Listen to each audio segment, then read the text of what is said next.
नमस्ते। आजको भिडियोमा तपाईहरुलाई स्वागत छ। आजको भिडियोमा चाहिँ म तपाईहरुलाई फ्लटरबाट चाहिँ टु डु एप कसरी बनाउन सकिन्छ एप डाटाबेस युज गरेर भनेर चाहिँ म आजको भिडियोमा म तपाईहरुलाई सिकाउन गइरहेको छु। यदि तपाईहरुले मेरो च्यानल पहिलोचोटि भिजिट गर्नु भएको छ भने कृपया मेरो च्यानललाई लाइक, शेयर, सब्स्क्राइब र साइडमा भएको बेल आइकनलाई प्रेस गरेर अल नोटिफिकेसनमा क्लिक गरिदिनु होला। अब हामी भिडियोलाई ढिलो नगरिकन आजको ट्युटोरियलमा जानेछौँ।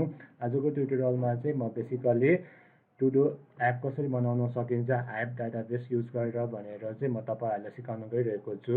बेसिकली आजको भिडियोमा चाहिँ म युआई डिजाइन मात्र तपाईहरुलाई कभर गर्न गइरहेको छु र अर्को पार्टमा चाहिँ म तपाईहरुलाई चाहिँ एप डाटाबेस चाहिँ कसरी अब हाम्रो एपमा इन्टिग्रेट गर्न सकिन्छ भनेर चाहिँ म अर्को ट्युटोरियलमा चाहिँ म तपाईहरुलाई सिकाउन गइरहेको छु।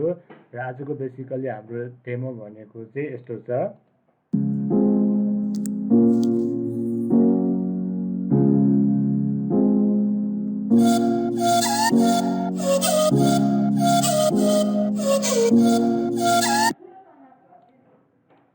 र तपाईले डेमो पनि हेर्नु भइसकेको छ र अब म के गर्न चाहन्छु भन्दाखेरि भिएस कोडमा आउन चाहन्छु। यो हाम्रो कोड चाहिँ एउटा डिफल्ट काउन्टर एपको एउटा कोड भयो हैन र यसको आउटपुट चाहिँ यहाँ तपाईले देख्नु भइसकेको छ। यो हाम्रो डिफल्ट टेम्प्लेटको अब कोड भयो। अब म चाहिँ के गर्छु भन्दाखेरि यो सबै कोडलाई चाहिँ म स्क्रैचबाट गर्न चाहन्छु। त्यसको लागि कन्ट्रोल+A गरेर डिलिट गरिदिनुहोस्। र त्यसपछि पहिला तपाईले के गर्नु पर्यो, इम्पोर्ट गर्नु पर्यो material.dart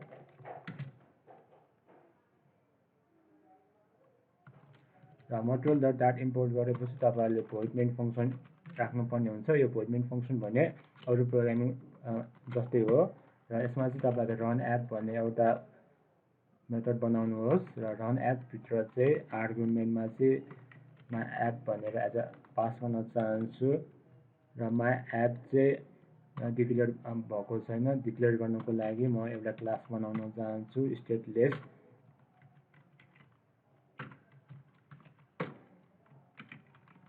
my app भनेर राख्न चाहन्छु र यो कन्टेनरमा चाहिँ म material app भनेर राख्न चाहन्छु। हाम्रो मेन विजिट यहाँबाट सुरु हुन्छ।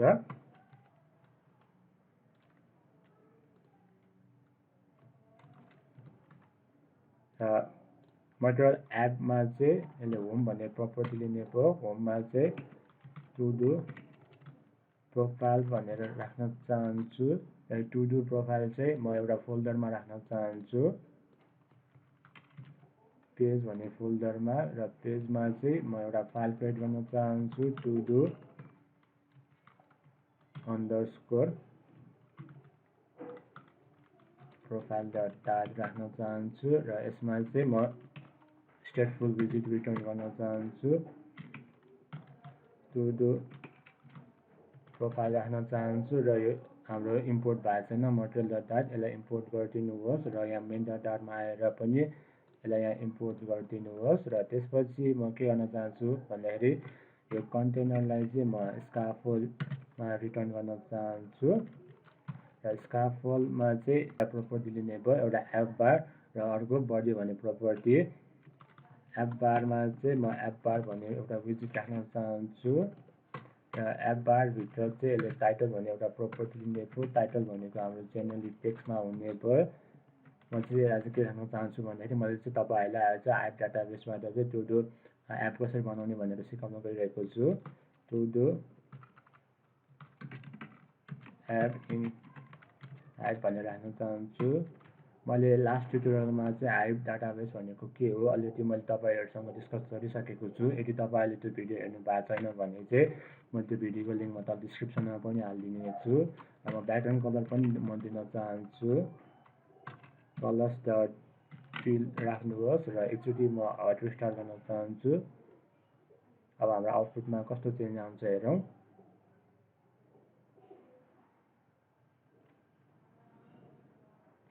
अब यो म चाहिँ डिबग यो ब्यानर हटाउँछु। त्यसको लागि म के गर्न चाहन्छु यो मटेरियल एपमा चाहिँ डिबग सो चेक मोड ब्यानरलाई चाहिँ म फल्स पारिदिन्छु।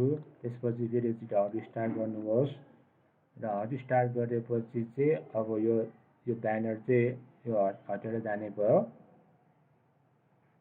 र त्यसपछि चाहिँ अब हाम्रो डेमोमा चाहिँ यहाँ एउटा अब बटन छ जुन चाहिँ फ्लोटिङ एक्सन बटन हो। त्यो कसरी राख्ने भन्दाखेरि यहाँ चाहिँ फ्लोटिङ एक्सन बटन भनेर राख्नुहोस्, जुन चाहिँ हाम्रो स्काफोल्डभित्र हुन्छ।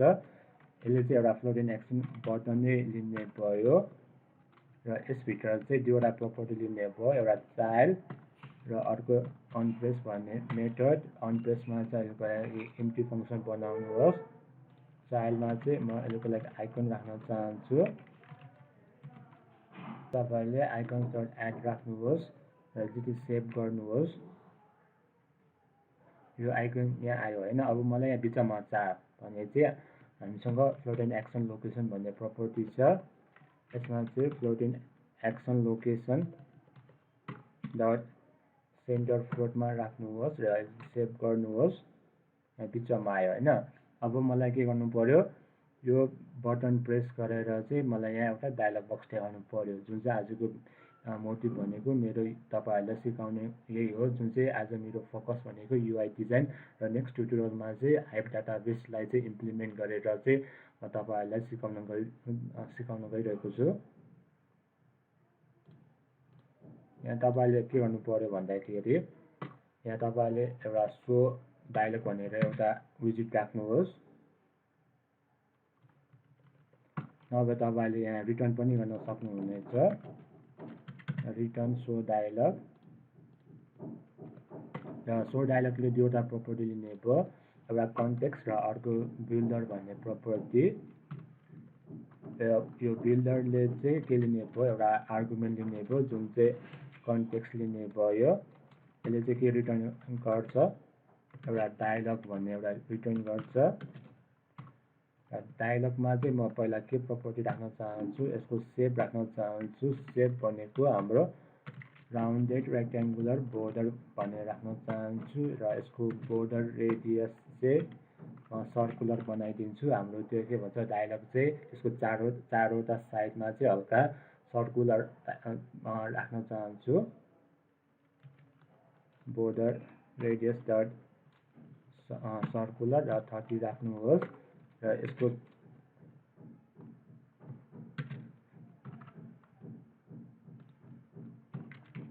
चाइल्ड भन्ने प्रपर्टी हुन्छ डायलगको। चाइल्डमा चाहिँ म कन्टेनर राख्न चाहन्छु र कन्टेनरमा चाहिँ पहिला म यसको प्याडिङ दिन्छु। प्याडिङ भनेको हाम्रो एज इन्सेक्टबाट लिन्छ हाम्रो प्याडिङ। अल राख्न चाहन्छु, 16 दिन चाहन्छु। त्यसपछि म के युज गर्छु भन्दाखेरि यहाँ कमान्ड राख्नुहोस्। कन्टेनरको चाहिँ एउटा चाइल्ड भन्ने प्रपर्टी हुन्छ। चाइल्डमा चाहिँ म कोलम भन्ने विजिट राख्न चाहन्छु र कोलमले लिस्ट अफ चिल्ड्रेन लिने भयो र लिस्ट अफ चिल्ड्रेनमा चाहिँ यहाँ म टेक्स्ट फर्म फिल्ड राख्न चाहन्छु। किन भन्दाखेरि मैले अब यसमा सर्टेन भ्यालिडेसन पनि म चेक गर्न चाहन्छु, जुन चाहिँ अब मैले कीको रेफरेन्सबाट म लिन चाहन्छु। टेक्स्ट फर्म फिल्ड राख्नुहोस्। मलाई टेक्स्ट फर्म फिल्ड दुईवटा चाहिएको हुन्छ, त्यही भएर म यसलाई नै कपी गर्न चाहन्छु। एकचोटि सेभ गर्नुहोस् र तपाईँले एकचोटि यो बटनमा क्लिक गर्नुहोस्। अब दुईवटा टेक्स्ट फर्म फिल्ड आयो, तर मैले यसमा डेकोरेसन दिएको छैन र हाम्रो डायलग चाहिँ चारवटा साइडबाट चाहिँ सर्कुलर भएर आउने भयो होइन, जुन चाहिँ मैले यहाँ अलरेडी यहाँ राखेको छु, जुन चाहिँ सेप भन्ने प्रपर्टी। अब मलाई यो कोलमको चाहिँ एउटा प्रपर्टी राख्न चाहन्छु, मेन एक्सिस साइज भन्ने। मेन एक्सिस साइज चाहिँ मिनिमम राख्न चाहन्छु। तपाईँले चाहिँ अब जति विजिट राख्नुभयो होइन, अब त्यति के भन्छ विजिटको साइज चाहिँ अब त्यसले त्यति अकुपाई गर्ने भयो। र म यो टेक्स्ट फर्म फिल्डभित्र चाहिँ म पहिला के युज गर्छु, डेकोरेसन भन्ने प्रपर्टी युज गर्न चाहन्छु। डेकोरेसन हाम्रो इनपुट डेकोरेसनमा लिने भयो र डेकोरेसनभित्र चाहिँ म बोर्डर दिन चाहन्छु। बोर्डर भनेको हाम्रो आउटलाइन इनपुट बोर्डरमा लिने भयो। आउटलाइन इनपुट बोर्डर त्यसपछि म यही कपी गरेर तल पनि पेस्ट गर्न चाहन्छु सेम र यसरी सेभ गरौँ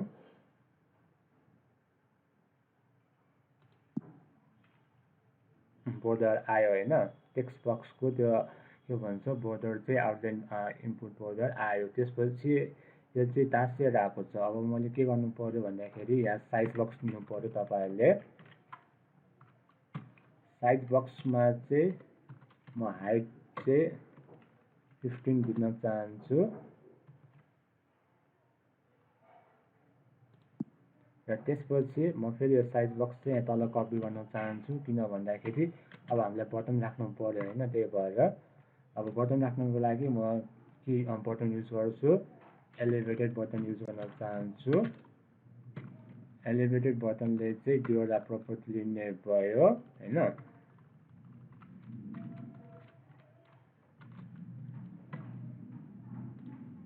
र चाइल्डमा चाहिँ म के राख्छु पहिला एउटा टेक्स्ट राख्न चाहन्छु टेक्स्टमा चाहिँ म क्यान्सल भनेर राख्न चाहन्छु अब मलाई एउटै रोमा चाहिँ अब दुईवटा बटन राख्नु पर्यो हैन त्यसको लागि त तपाईहरुले चाहिँ के युज गर्नु पर्यो रो भन्ने विजिट युज गर्नु पर्यो त्यही भएर चाहिँ यो म एलिभेटेड बटनलाई चाहिँ म रोमा र्याप गरिदिन्छु त्यसपछि म फेरि यो के भन्छ एलिभेटेड बटनलाई कपी गरेर डुप्लिकेट पार्न चाहन्छु तल पेस्ट गर्न चाहन्छु र त्यसको टेक्स्टको ठाउँमा चाहिँ म एड युज गर्न चाहन्छु र म के गर्नु पर्यो भन्दाखेरि एकचोटि आउटपुट चेक गरौँ पहिला हाम्रो यो बटनहरु चाहिँ टाँसिएर आएको छ हैन अब त्यो नटाँसियोस् भनेर चाहिँ म मेन एक्सिस अलाइनमेन्ट चाहिँ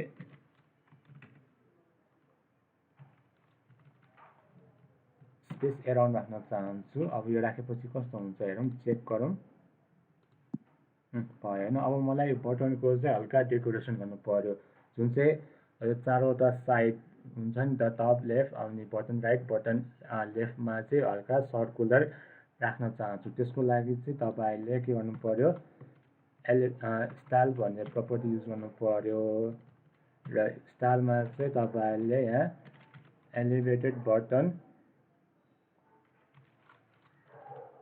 डट स्टाइल फर्म राख्नुहोस् र तपाईले चाहिँ यहाँ सेभ दिनुहोस् पहिला सेभमा चाहिँ म के युज गर्छु स्टेडियम बोर्डर भन्ने युज गर्न चाहन्छु र म एक कपी पेस्ट गर्न चाहन्छु यो तल बटनको लागि पनि त्यसपछि अब म के गर्नु पर्यो र टेक्स्ट बक्स भित्र चाहिँ मैले एउटा हिन्ट टेक्स्ट भन्ने राख्न चाहन्छु अब त्यो कहाँ हुन्छ भन्दाखेरि हिन्ट टेक्स्ट भन्ने यहाँ हुन्छ इनपुट डेकोरेसन भित्र यसमा चाहिँ यसले स्ट्रिङ भन्ने लिने भयो तपाईले यहाँ स्ट्रिङ राख्नुपर्ने हुन्छ विजिट राख्न पाउनु हुँदैन यहाँ चाहिँ तपाईहरुले टाइटल राख्नुहोस्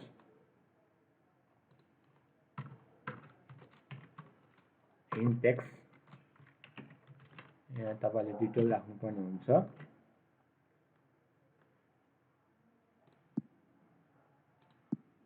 टाइटल र डिटेल अब मलाई यो टेक्स्ट फर्म फिल्ड चाहिँ हल्का म बोर्डर पार्न चाहन्छु त्यसको लागि चाहिँ तपाईले के गर्नु पर्यो भन्दाखेरि इनेबल बोर्डर राख्नु पर्यो यसमा चाहिँ आउटलाइन इनपुट बोर्डर भन्ने पास गर्नुहोस् र यसको बोर्डर रेडियस चाहिँ सर्कुलर पारिदिनुहोस् र म त्यसपछि जब अब यो के भन्छ टाइटलमा के अब किबोर्ड टाइप गर्नुहुन्छ नि त तपाईहरुले अब त्यति बेला पनि म यो सर्कुलर राख्न चाहन्छु जुन चाहिँ अब त्यो चाहिँ कसरी गर्ने भन्दाखेरि फोकस अब बोर्डरबाट गर्न चाहन्छु जुन चाहिँ हाम्रो कोड चाहिँ यही सेम हुन्छ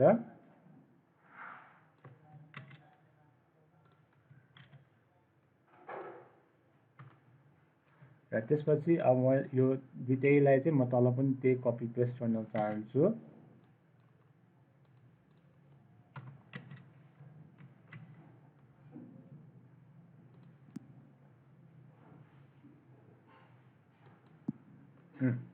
बोर्डर भयो हैन जब अब केही अब लेख्नु पर्यो भने पनि यहाँ बोर्डर आयो यो कसरी आयो भन्दाखेरि फोकस बोर्डरबाट आएको हुन्छ यो अब म त्यसपछि म के युज गर्छु भन्दाखेरि त्यो टेक्स्ट फर्म फिल्डको चाहिँ एउटा कन्ट्रोलर युज गर्न चाहन्छु।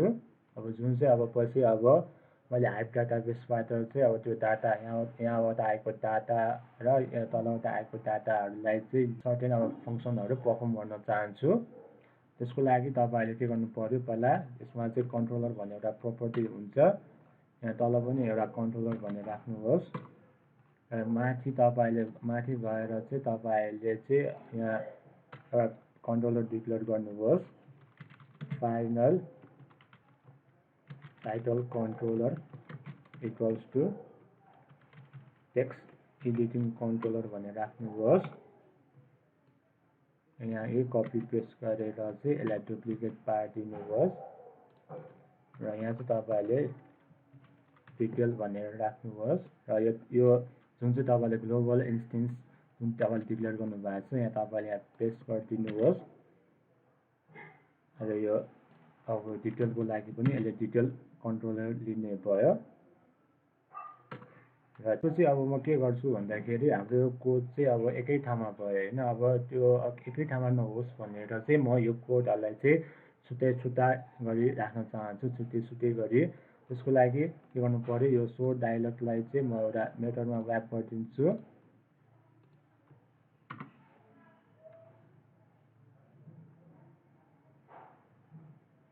जुन चाहिँ यहाँ एउटा वान लाइन अफ कोड मात्रै आयो होइन, जुन चाहिँ त्यसको के भन्छ मेथड भनेको बिल्ड सो डायलग भनेर आयो। त्यसपछि हाम्रो यो अर्को डुप्लिकेट कोड भनेको यो फोकस बोर्डर र इनेबल बोर्डर पनि हो।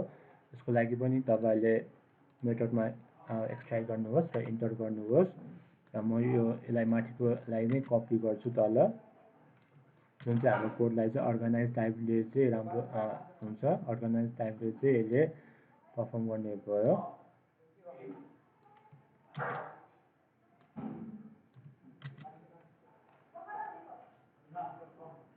त्यसपछि अब तपाईँले चाहिँ आउटपुट हेर्नुहोस्,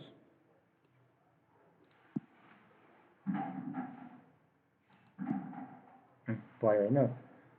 जुन चाहिँ आजको युआई डिजाइन चाहिँ यति नै हो र म नेक्स्ट ट्युटोरियलमा चाहिँ अब हाइभ डाटाबेसबाट चाहिँ अब सर्टेन डाटाहरू लेखेर चाहिँ अब हाम्रो लोकल डाटाबेसमा चाहिँ कसरी स्टोर गर्ने भनेर चाहिँ म तपाईँहरूलाई नेक्स्ट ट्युटोरियल छु। र आजलाई चाहिँ यति, र हाम्रो भेट चाहिँ अब नेक्स्ट ट्युटोरियलमा हुनेछ।